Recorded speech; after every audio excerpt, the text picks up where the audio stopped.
tarde a todos. Vamos dar início à reunião de hoje com a apresentação de um caso clínico pela doutora Verônica e os comentários aí do doutor Ciro.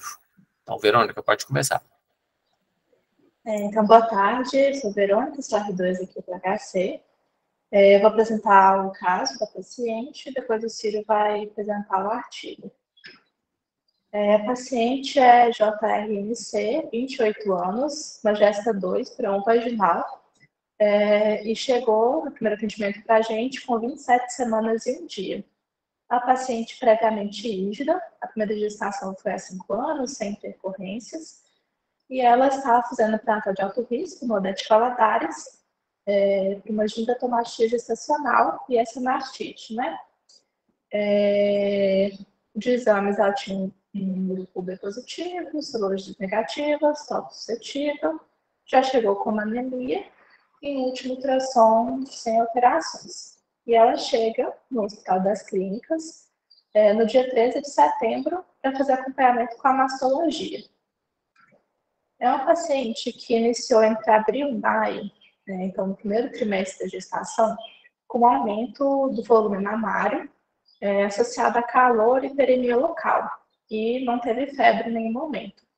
A partir de julho, ela começou com algumas feridas dolorosas nas mamas, teve uma internação prévia em julho, por conta de necrose, infecção secundária, nessa época fez uso de oxacilina, e foi admitida em uso de prednisona 60 mg e dexametasona tópica. Essa é a foto, né, da paciente, então a gente pode ver que as mamas estão com o volume bem aumentado, pereniadas e com essas lesões ulceradas. À direita, ali na união dos quadrantes mediais e no quadrante inferior da mama esquerda. Ela já tinha uma propedêutica de mamas, uma mamografia lá do início de maio, de raio zero, com ultrassom de mamas de junho mostrando uma mastite, e essa mama acessória à esquerda. Tinha uma biópsia de julho, com lóbulos proliferados, estômago conjuntivo, fuso celular, com fendas esboçando nódulos, fibroadenoma e pele com alterações inflamatórias específicas, superficiais, sem sinais de malignidade. O ultrassom também de julho, também mostrando só os sinais de gigantomastia gestacional, e essa mama acessória à esquerda. Inicialmente, a gente pediu, então, a avaliação da comissão de feridas, que observou nessa lesão necrótica na mão direita, fez esse curativo com Aquacel. Na mão esquerda, uma lesão maior, que fez também com um curativo com a placa com a sistema de prata. E fez então as coberturas e trocando também curativo de petrolato a cada 24 horas. Então, eles mantiveram fazendo esses curativos. E sempre nas trocas de curativo, a paciente apresentava bastante dor. E a mastologia, na avaliação deles, também no dia 14, já indicou a mastectomia bilateral e entrou em contato com a cirurgia plástica para planejar essa abordagem em conjunto. O paciente necessitou, né, de analgesia fixa, e principalmente as trocas de curativo tinham essa dor. No dia 18, a gente prescreveu a cabergolina, dose única para ela, e ela relatou que achou que teve uma certa melhora depois do uso de cabergolina. Já no dia 23, a gente começou um desmame de corticoide, passando a prednisona para 40 mg. E no dia 27, ela foi submetida à mastectomia bilateral. Essas são as fotos, né, das peças.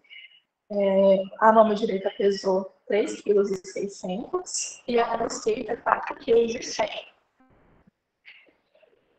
A cirurgia foi complicada, né? Evoluiu com choque borboleta, precisou de transfusão de 4 concentrados de hemácias, 3 plasmas e 5 litros de cristalóides. Teve que ir para o CT pós-operatório. Foi deixado um dreno portovac e o PCF auscultado antes e após a cirurgia, normal, né? 140, 145. No dia seguinte, ela já teve alta de CTI, recebeu ainda um concentrado de hemácia, e a gente também começou já a descolonar a prednisona para 20 miligramas. Ela teve alta no dia 29, ainda com ludibrino. No dia da alta, a gente fez uma pressão do obstétrico, que tinha apenas o oligodrug, mas a gente pensou que poderia ser nesse contexto de desidratação no pós-operatório, já que ela tinha tido esse choque hipovolêmico. Ela retornou no ambulatório da mastologia. No dia 3 de outubro foram retirados os drenos, e a última avaliação deles foi no dia 17. Ela tinha uma deiscência de ferida à esquerda, e área de necrose e ferida operatória bilateralmente. Eles fizeram curativos, antiescais logísticos, e a mastologia já orientou a paciente a não ter uma nova gestação. Ela retornou no pré-natal de alto risco da HC no dia 11 de outubro, sem queixas obstétricas, foi repetido o ultrassom, que tinha um volume de líquido amniótico normal, e um perfil biofísico fetal 8,8.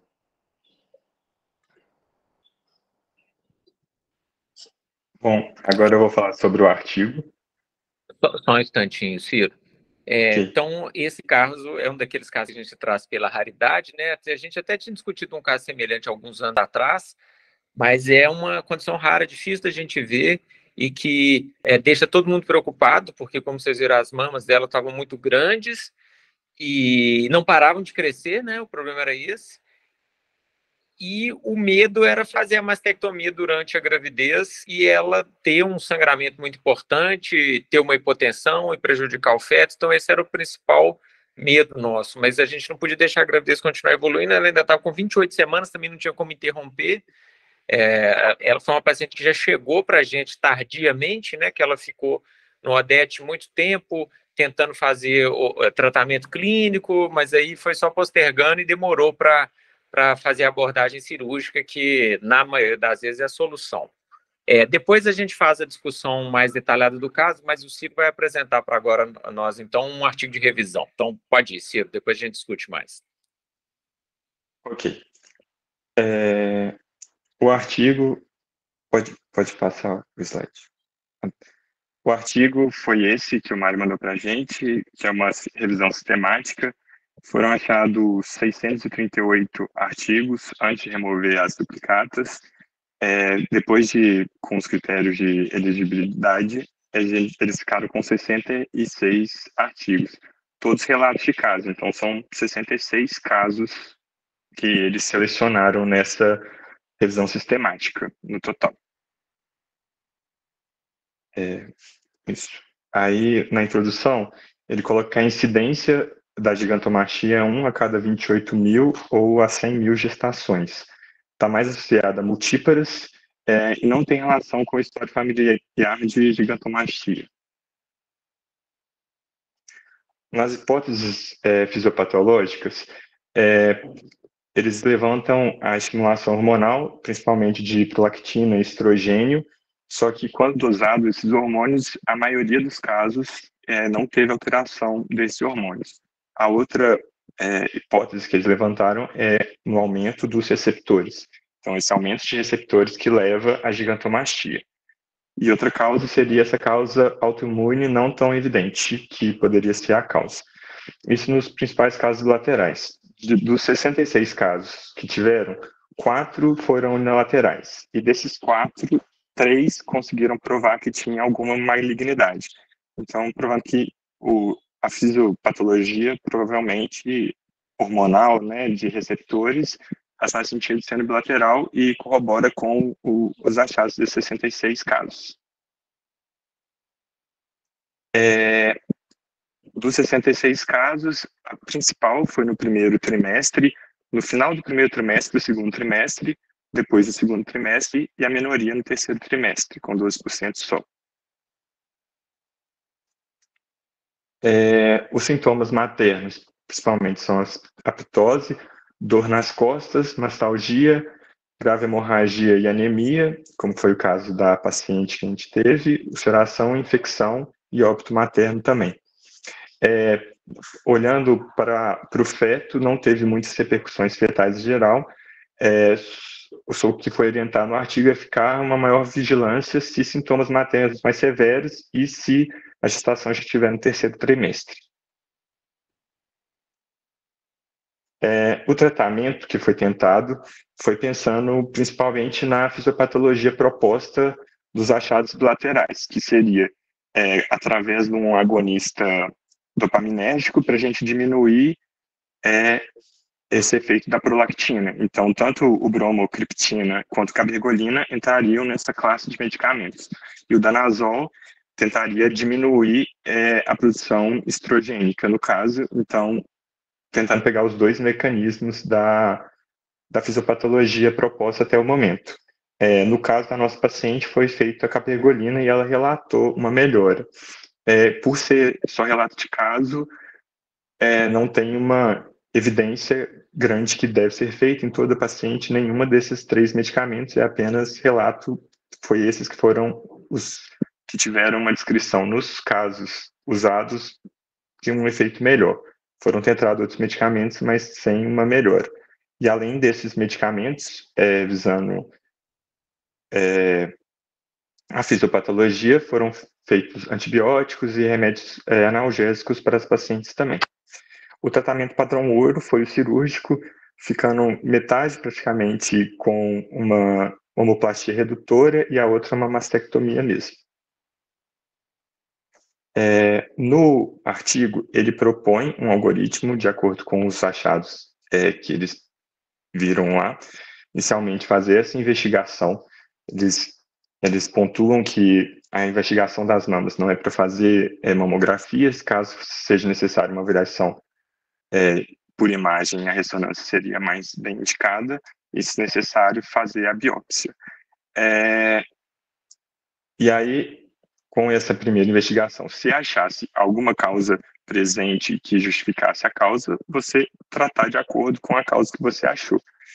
E aí, a proposta dele, de acordo com se vai ser uma mastectomia total ou se vai ser só uma mamoplastia redutora, está principalmente na ideia da gestante, que se ela quer uma nova gestação, caso ela queira uma nova gestação e ela tiver condições clínicas boas, ela pode fazer ela pode fazer a mastectomia total, visando que numa próxima gestação esse novo estímulo hormonal não venha a desenvolver a gigantomastia no restante da mama que foi deixado. Caso a paciente não queira fazer uma gestação subsequente, a mastectomia poderia ser mais bem... a mamoplastia redutora poderia ser indicada se ela não quisesse mais engravidar. Nos casos de gravidez subsequentes com uma mastectomia total, teve caso que teve um aumento do tecido mamário restante ali, só que de pequeno volume, não foi algo relevante quando fez a mastectomia total no caso. Do artigo foi isso, essa foi a referência. Ok, Ciro, obrigado. Verônica, pode parar de projetar?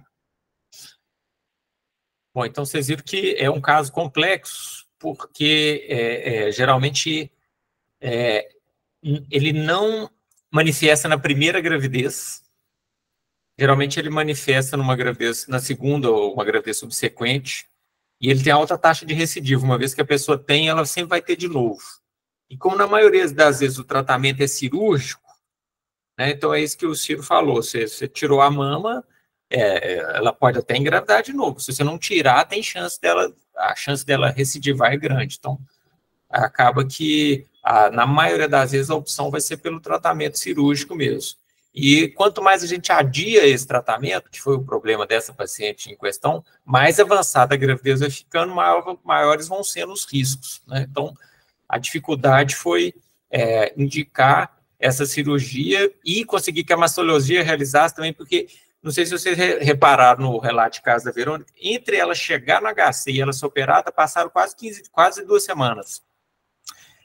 porque até que a mastologia... Primeiro eles tentaram dar prednisona para ver se diminuía, se era inflamatório, aí estava aguardando a biópsia, aí depois até organizar a cirurgia, e a mama só crescendo. Foi por isso que a gente optou por dar a cabergolina também. E foi interessante que a paciente relatou uma melhora do quadro com a cabergolina. Ela falou que a mama dela, que ela estava notando que estava crescendo todo dia, que estava dolorosa, no dia que ela tomou a cabergolina e nos dias subsequentes, ela falou que a mama ficou mais flácida, que parou de inchar.